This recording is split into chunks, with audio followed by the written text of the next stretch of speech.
Welcome to Starlight Mystery Theater and another episode in the series Matthew Slade, Private Investigator. Take your seat as Matthew Slade, Private Investigator, unfolds part 2 of a 3-part story, Day of the Phoenix.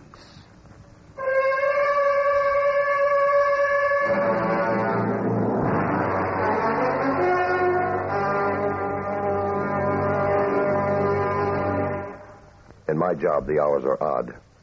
So are the circumstances and the people I meet. You could even call some of them dangerous. My calling card reads, Matthew Slade, Private Investigator.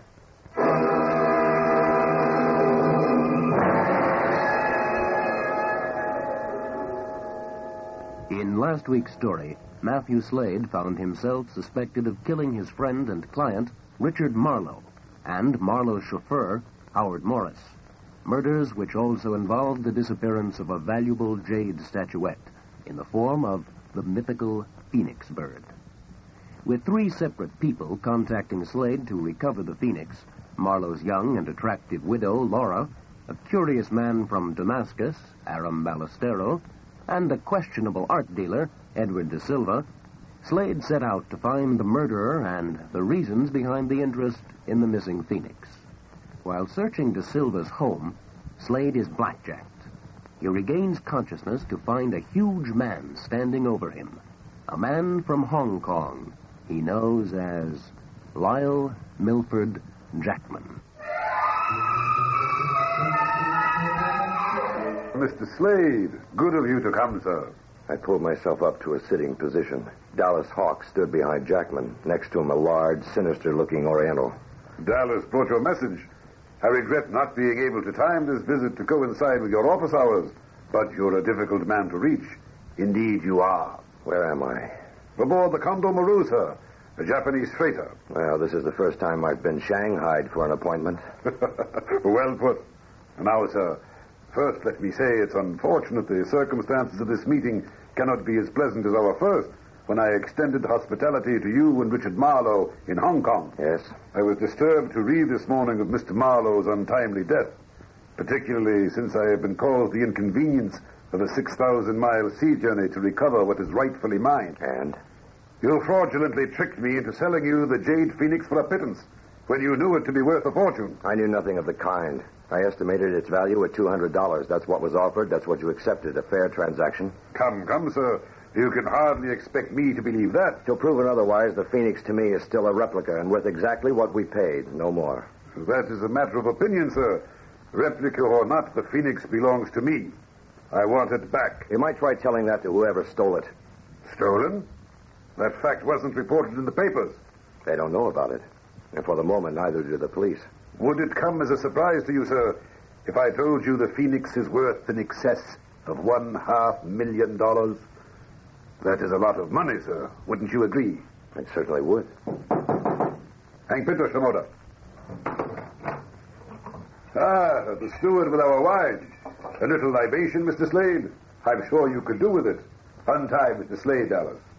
That will be all, steward.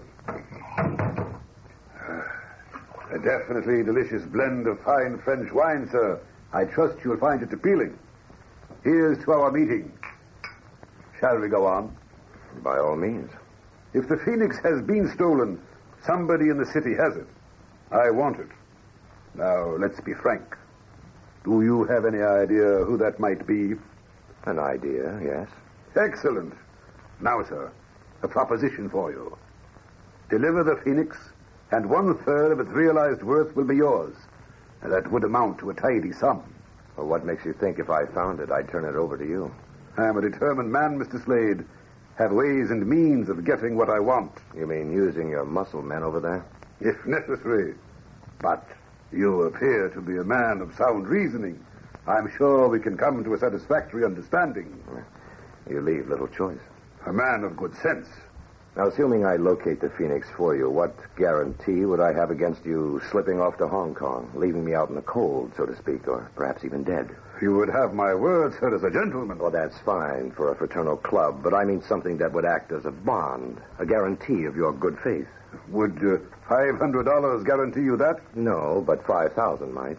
After all, we are talking about $500,000. A man of definite ideas. I like that.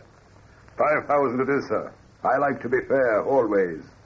Shall we toast to a profitable transaction? Incidentally, your friend from Damascus is here. Ballestero? He arrived yesterday. He said you sent him to London on a wild goose chase. I did. By Jove, I did. He is a man worth watching. Could cause us trouble. The authorities, if you know what I mean. Where might he be contacted? And so you can send Dallas around to take care of him? No, sir. Just to follow him. Well, he's not very good at that. Leave Ballestero to me. Very well, sir. He is your charge. For the moment, then, that concludes our discussion. I'll have Dallas drive you home. Oh, and about the 5,000. You have it at my office tomorrow morning. And let's have it understood. I'm not guaranteeing anything. Whatever has to be done will be done my way. A check will be at your office in the morning. No checks. Cash. In crisp new bills. Shall we drink to it? I'll send you a receipt. Your guarantee. As you like. Allow me to see you off the ship. I trust I'll be hearing from you shortly. I left Jackman in a swirl of cigar smoke. He was an insidious man, one not easily tricked. I knew I'd have to walk a tightrope in my dealings with him. I returned to my apartment, was just finishing a shower, when the phone rang. Hello? Finally. I've been trying to reach you all afternoon. Where have you been? Oh, it's another long story, Jonesy. How's Mrs. Marlowe? She's at the Fremont Terrace, apartment 401. She's waiting to hear from you. Good work. You're a sweetheart. Good night. I dressed, then left for the Fremont Terrace apartment. As I pulled up in front, I saw Mrs. Marlowe leaving in a cab. I followed right to Eddie De Silva's home. Her phone call there earlier now took on a meaning. I watched her from my car as she approached the front door. De Silva opened it. She went inside. I made my way to the door. I could hear their muffled voices. Successive slaps, and then... I tried the door. It was locked. I braced myself and put my shoulder to it.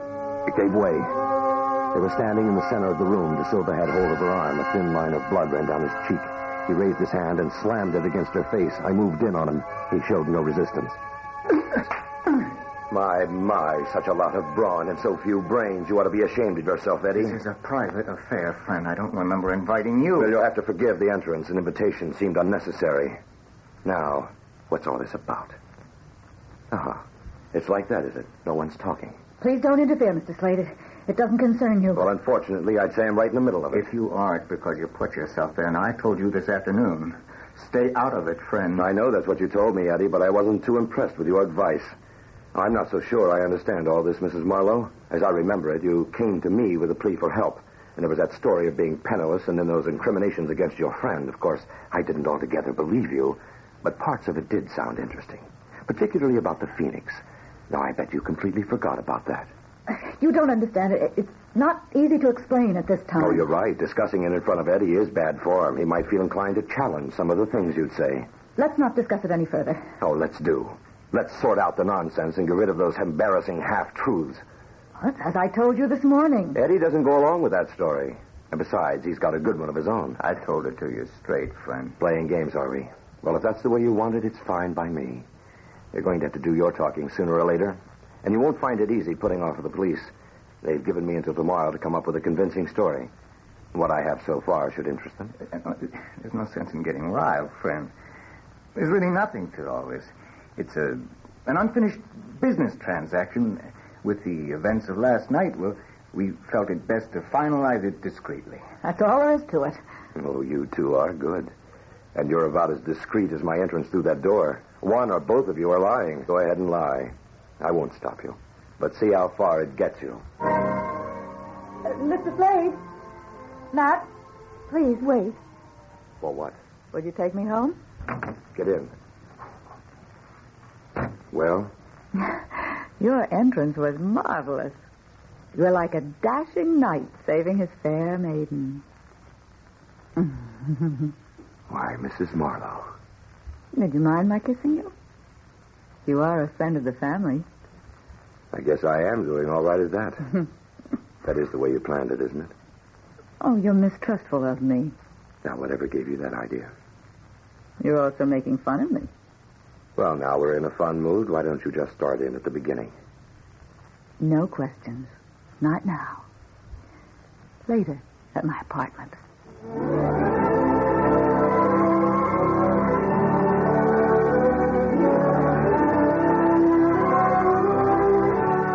She was playing it cute, and I decided to play along with her.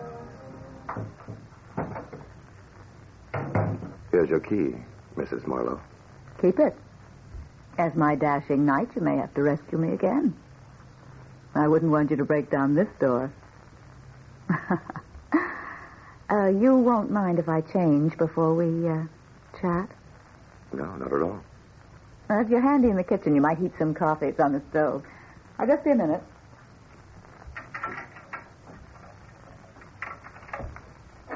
Can you find everything? All but the sugar. It's in the cupboard above the sink. Oh, yeah, correct. You need help? Not at the moment. Turn on some music. Anything in particular? No, whatever you'd like.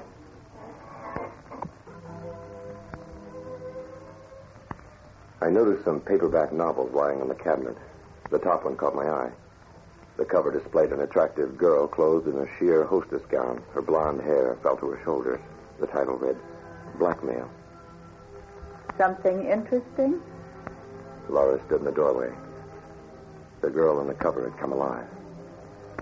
Remarkable resemblance. Oh, that's a bed partner. You don't have much imagination, do you? Score one for Mr. Slade. Well, you're not going to stand there all night, are you? Come, sit here. The apartment comfortable? Very. Do you take this good care of all your clients? Special client. I'm flattered.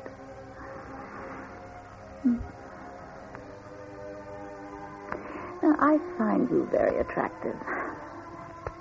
Falling for you is easy. You're something quite new. Different. And you kiss beautifully. You're flattering me. Would you believe me if I told you I'm falling in love with you? No, I wouldn't. Well, the truth is I am. I don't know how to pay you a greater compliment. Well, you might stop insulting my intelligence. You aren't in love with me, and you know it. I could try to convince you. From the bedroom? Possibly. That's a switch. Well, it won't work, Mrs. Marlowe. Making love is fine. I'd like to spend more time at it, but my intuition tells me that going in there with you... But you aren't the most exasperating man I've ever known. You're sarcastic and unfeeling and... And old enough to know when I'm being played a line. Now, that's all settled now. What were you doing at Eddie De Silva's? Oh, Matt, I want you to trust me. Well, as yet, you've given me little reason to trust you. I've asked you to help me. I'm not sure I really know what it is you want. To see Nix. Oh, that's what you told me. But how much of that story this morning is the truth? I haven't told you everything. I'm afraid. Of what? Of what might happen to you. Someone might try to kill me? Yes. You're a gem of a liar. All right, let's take it again. What were you doing at De Silva's? Matching stories? No. Oh, that's not important. What is important is that you help me. You said you'd help me. Don't you see you're the type of person I need? I've got to have. I wouldn't know about that. You're being unfair, totally unfair. And you're being dishonest. Now, why don't you try telling me the truth? Please, Matt. With you, it's different. I've never felt this way about anyone before. I know you're wondering about Eddie, but at the time I had no choice. I needed his sort to help me. The sordid life of Laura Marlowe on display. No sale. That's the way it is? That's the way it is. Yeah, go ahead. Take a deep breath and shake a little. Now, let's see how helpless you can look. You think I deserve it, don't you? Oh, you're wrong about me, Matt. If I could only get you to understand. And stop it. Stop this drivel. Don't be harsh with me, Matt. I'll try to remember that tomorrow when I'm talking to the police. You won't tell them about the Phoenix? There's no other way. I'm not going to let you involve me in this any further. Involve you? I don't understand. You understand perfectly. You need me to run interference between you and De Silva. Somewhere along the line, I pick up the Phoenix and deliver it to you. Oh, I may get killed in the process, but stupid Lancelot Slade will do it all because you say you love him. You're hiding something. If you want me to help you, I've got to know the full story. I'm fed up with being blackjacked, grilled, and threatened with jail, and of you trying to make a fool of me. Be patient with me, Matt. I've reached the limit of my patience. This whole thing is ridiculous. And when you're ready to tell me the truth, you call me.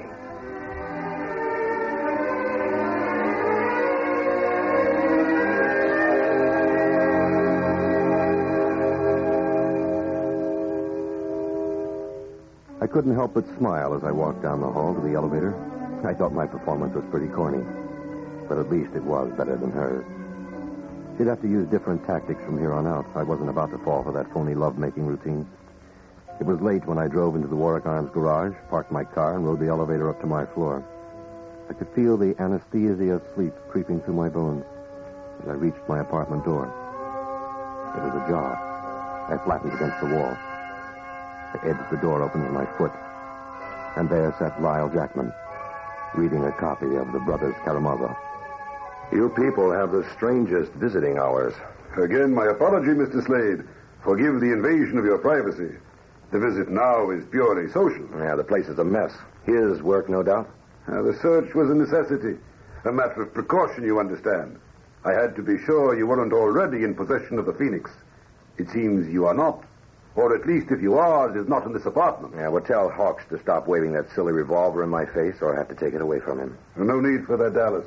Put it away. If you don't mind, how did you gentlemen get in here? I thought you might be wondering about that. Well, sir, in all fairness, I must give credit to Dallas. He has a knack for opening locked doors. I'll bet. I can't imagine you slipping in through the keyhole. Very neatly put. Now, sir, let's be candid. The house you were searching on Ronda Vista Lane belongs to Edward De Silva, a dealer in antiques. Would it be foolish of me to think of Mr. De Silva as being our man? He could be.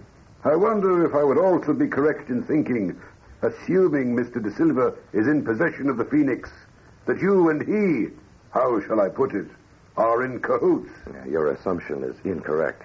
For your sake, I trust so. Let's get one thing settled right now. I don't intend to let you threaten me. It's bad enough I should let you get away with breaking in here. Now, if you think... sir, no need to take that Well, stand. that's the stand it's going to be. I didn't select you people to do business with. You picked me. Be that as it may... Look, the police have been badgering me with questions I can't answer. Now, just how long I remain out of their reach till some sense comes out of all this depends on people like you staying out of my way. The police are not my concern, sir. Well, they are mine, particularly since I'm the one facing them. My agreement with you, sir, concerns itself only with locating the Phoenix.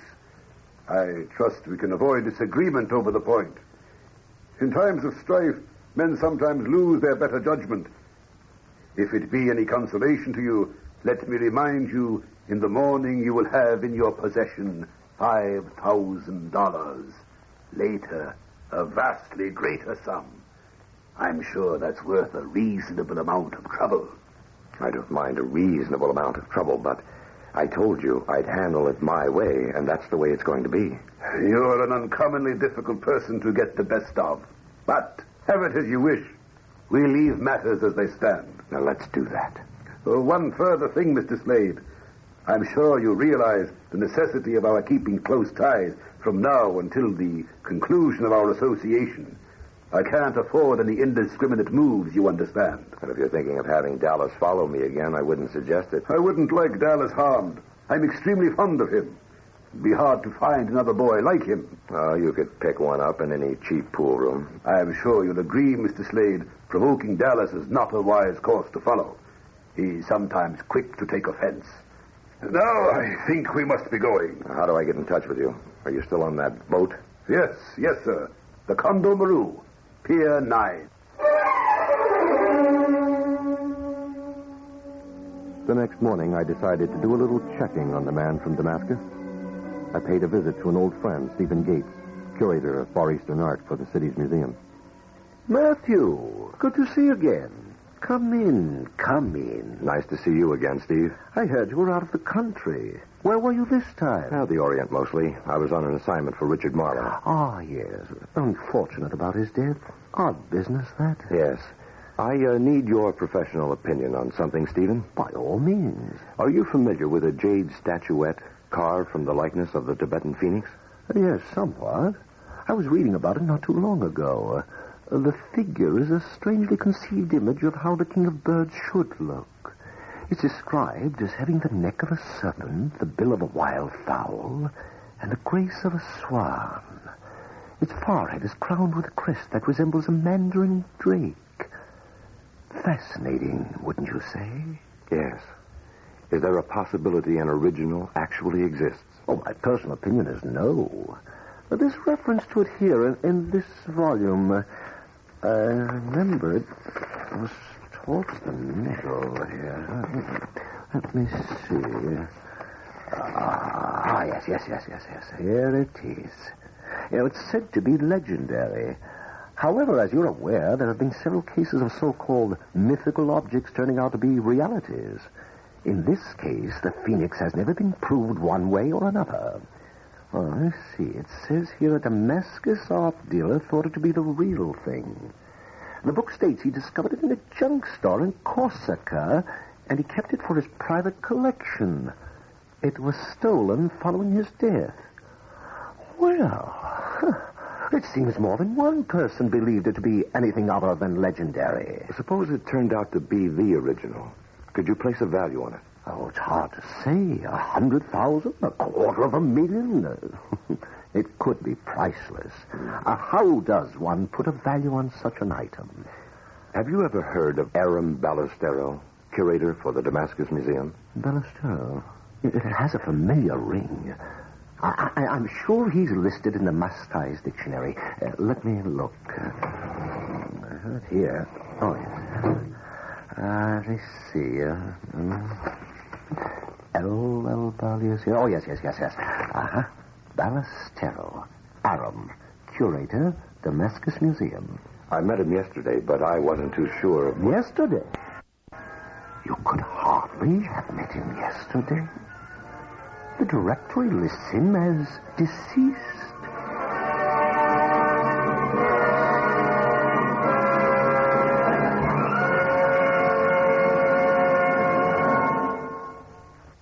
This is the United States Armed Forces Radio and Television Service.